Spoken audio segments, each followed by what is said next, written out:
আমাৰ আলোচনা পোনপ্ৰথমতে আছে সমানুপাতৰ কথা।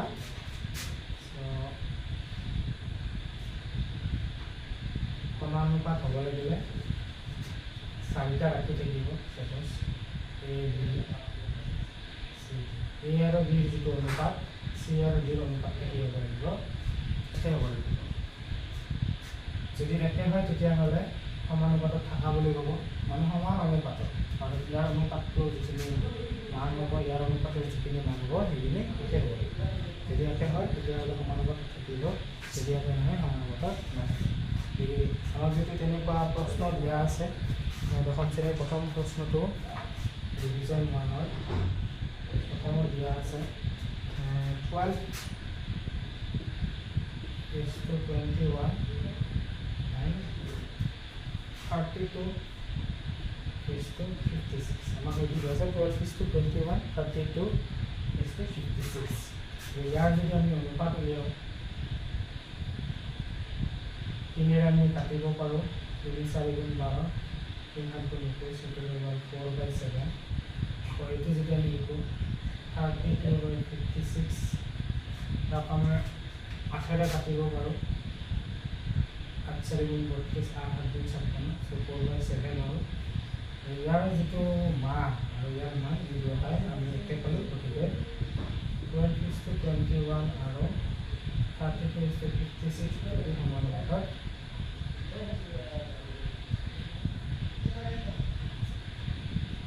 অনুপাতৰ মান আমি কাটি কুটি লঘিষ্ঠ আকাৰেৰে প্ৰকাশ কৰিম। যদি লঘিষ্ঠ আকাৰত প্ৰকাশ কৰোঁতে মান দুটা আমি চেম একে পাওঁ তেতিয়াহ'লে সমানুপাতত আছে, আৰু যদি একে নাথাকে তেতিয়াহ'লে সমানুপাতত নাথাকিব। ইয়াৰ আকৌ বেলেগ এটা নিয়ম আছে, কেনেকৈ আমি কৰিব পাৰোঁ আমি চাওঁ। সেইটো নিয়মত কেনেকুৱা, ইয়াৰ যিটো প্ৰথমটো আৰু শেষৰটো যিটো প্ৰান্ত পদ আৰু এই মাজৰ দুটা হ'ব মধ্যপদ। প্ৰথমটো আৰু শেষৰটো প্ৰান্ত পদ দুটাৰ পূৰণ। প্ৰথমটো আমি শেষৰটো পূৰণ কৰিম, পূৰণ কৰিলে এটা ৰিজাল্ট পাম। তেনেকৈ আমাৰ মধ্যপদ দুটাৰ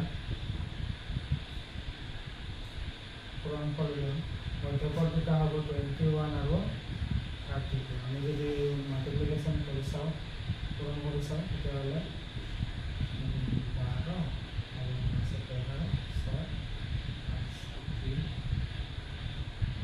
672, তেনেকুৱা 32 আৰু 21 কৰিলে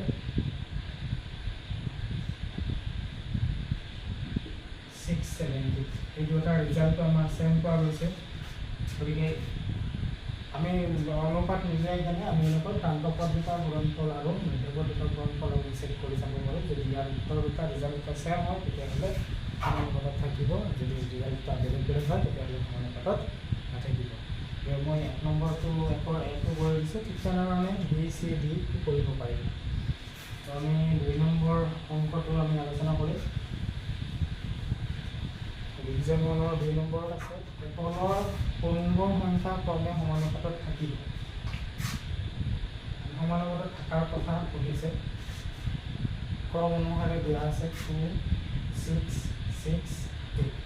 ঠিক তেনেধৰণে আমি কি কৰিম, প্ৰান্তপদ দুটা পূৰণ কৰিম, মধ্যপদ দুটা পূৰণ কৰিম 36, যিহেতু ৰিজাল্টটো বেলেগ বেলেগ হৈছে গতিকে সমানুপাতত। ঠিক তেনেধৰণে আমি ইয়াৰ এইটো কৰিলোঁ, চিটো চাওঁ। চিত আছে p p q, p square q আৰু কিউ স্কুৱেৰ। তেনেকৈ প্ৰশ্ন দিয়া আছে প্ৰথম শ্ৰেণীৰ ৰিভিজন 1ৰ 2C নম্বৰ প্ৰশ্নটো। ইয়াতো তেনেকৈ আমি প্ৰান্তপদ দুটা পূৰণ কৰিম, প্ৰান্তপদ দুটা পূৰণ কৰোঁতে আমি ৰিজাল্টটো পালোঁ পি কিউ স্কুৱেৰ। তেনেকৈ মধ্যপদ দুটা পূৰণ কৰিলে হ'ব p q into p square q, এইটো হ'ব পি কিউ কিউ স্কুৱেৰ। ইয়াৰ ৰিজাল্ট দুটা আমাৰ কি হৈছে, বেলেগ বেলেগ হৈছে, গতিকে ইয়াতো এইটো সমানুপাতত নাথাকিব। গতিকে সমানুপাতত থাকিব লাগিলে 2 ধৰণে আমি কৰিব পাৰোঁ।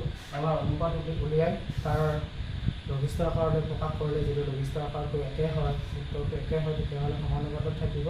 বা আমি এনেকুৱা কৰিব পাৰোঁ যে প্ৰান্তপণকেইটা পূৰণ কৰি কেনে মধ্যবৰ্তীটা পূৰণ কৰি আমি দুয়োটাৰ লগত তুলনা কৰি যাম। যদি তুলনা কৰোঁতে দুয়োটা সমান হয় তেতিয়াহ'লে সমানুপাতত থাকিব, আৰু যদি সমান নহয় সমানুপাতত নাথাকিব।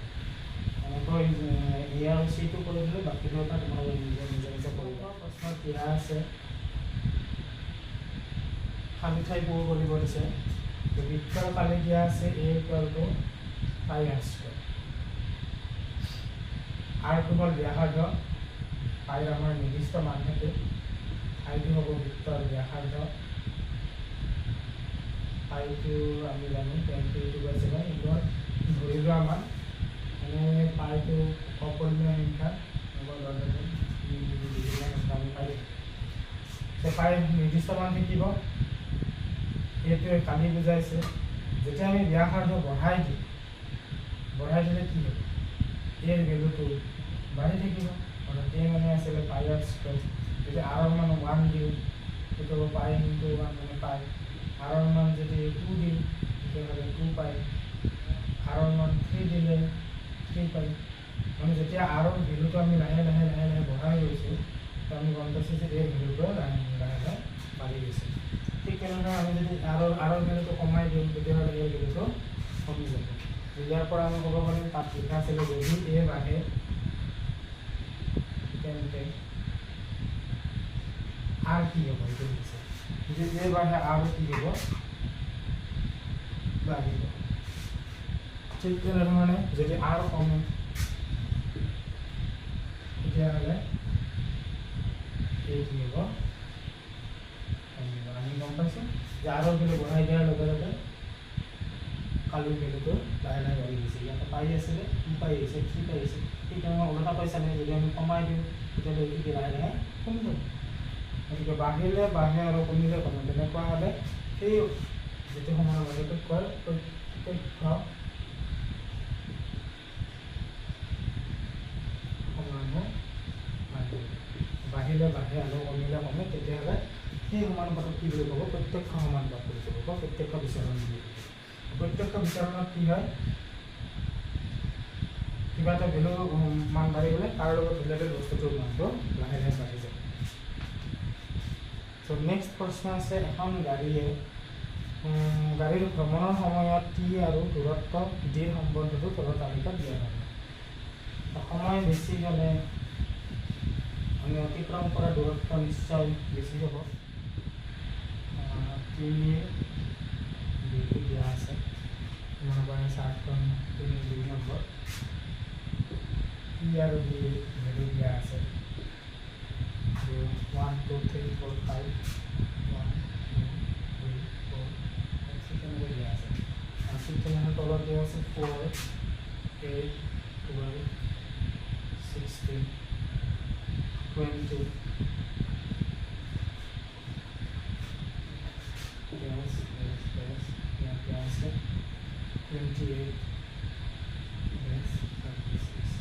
আমাৰ যিবিলাকে খালী ঠাই আছে, খালী স্থানত কি লিখা হ'ব সেইটো আমাক উলিয়াব আছে।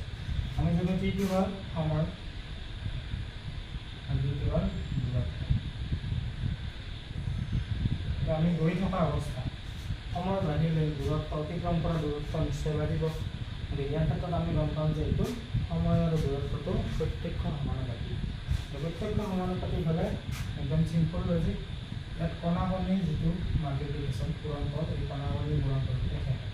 1 8 গুণা 4 2 গুণ 8। ঠিক তেনেধৰণে 12 2 গুণ 24, 8 3 গুণ 24, 16 3 গুণ 48, 4 12 গুণ 48। আমি যদি সেইটোৰ লগত যাই চাওঁ এই অনুপাতটো গতিকে আছে 1/4 আছে।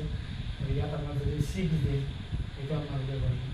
ইয়াত কি হ'ব, আমি কি কৰিম, এই দুটা পূৰণ কৰিলে যিমান পাম সেইখিনি পূৰণ কৰিলে কিমান হ'ব লাগিব, 6 4 গুণ 24। গতিকে 1 লগত কি পূৰণ কৰিলে 24 পাম, 24 পূৰণ কৰিলে গতিকে ইয়াত আহিব 24। ঠিক তেনেধৰণে 1 লগত 28 পূৰণ কৰিলে 28, 4 লগত কি পূৰণ কৰিলে হ'ব 8 পূৰণ কৰিলে 28 পাম। এইটো পাই গ'লোঁ। 6 7 এইটো নিশ্চয় 8 হ'ব। 8 হ'লে 8 4 গুণ 32, 1 32 গুণ 32। তেনেকৈ 1 তাৰপিছত 30 পূৰণ কৰিলে 36 হ'ব। 4 লগত 9 এনেকৈ তোমালোকৰ কৰিব পাৰিবা যে প্ৰত্যেকখন সমানুপাতিকৰ ক্ষেত্ৰত কি হ'ব কণাখনি গুণফলটো তিনিৰ 2 নম্বৰটো এনেকুৱা ধৰণৰ তাত খালী ঠাই দিয়া আছে কিবা খালী ঠাই পূৰ কৰি দিব আৰু এই সমানুপাতটো কি কেনেকুৱা আছে প্ৰত্যেকখন সমানুপাত বিচাৰণ কৰিছে আমি বাঢ়িলে মান বঢ়ালে সময় বঢ়াৰ কাৰণে অতিক্ৰম কৰাৰ ব্যৱস্থাটো বাঢ়ি গৈছে 4 নম্বৰ প্ৰশ্নত আছিলে যদি P is proportional to proportional say P to Q to प्रत्यक्ष भाव समानुपाती और दिया से P যদি 6 হয় Q to দিয়া আছে 30 এটা মই উলিয়াব দিছে P মানে যদি 2 হয় এটা মই Q মান আমি যেহেতু প্রত্যক্ষ সমানুপাতিকৰ আমি শৰ্টকাট পাইছো প্ৰত্যক্ষ সমানুপাতিকৰ কি হয় P Q মান 6 হলে 30 হয় 2 হলে 9 হবে ইয়াত আমি কি কৰিম কণাখনি গুণনটো কি হ'ব লাগিব এটা হ'ব 30 2 গুণ কিমান 60 গতিকে 6 লগত 10 পূৰণ কৰিলে 60 গতিকে আলটিমেটলি আমাৰ যদি কিউ ভ্যালু হ'ব সেইটো হ'ব 10 প্ৰত্যক্ষ সমানুপাতিক হলে আমি কি কৰিম এনেকৈ সাতখন বনালে ক্ৰস পূৰণ কৰি কি বহালে এইটো গুণন কৰা সমান হ'ব এইটো উলিয়াই ঠিক তেনেধৰণে 5 নম্বৰ প্ৰশ্ন দিয়া আছে তলৰ তালিকাত y ৰ ভ্যালুটো দিয়া আছে y ঠাইত কি হ'ব আমাৰ এখন চাৰ্ট দিয়া আছে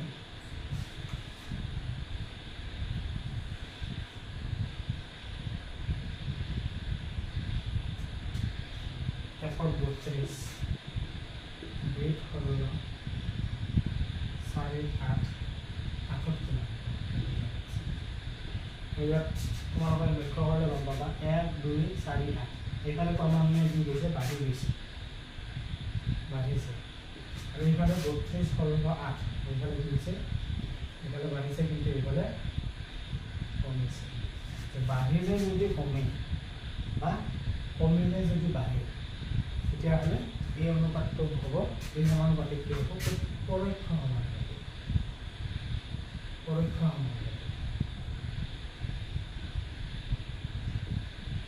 বা ব্যস্ত সমানুপাতিক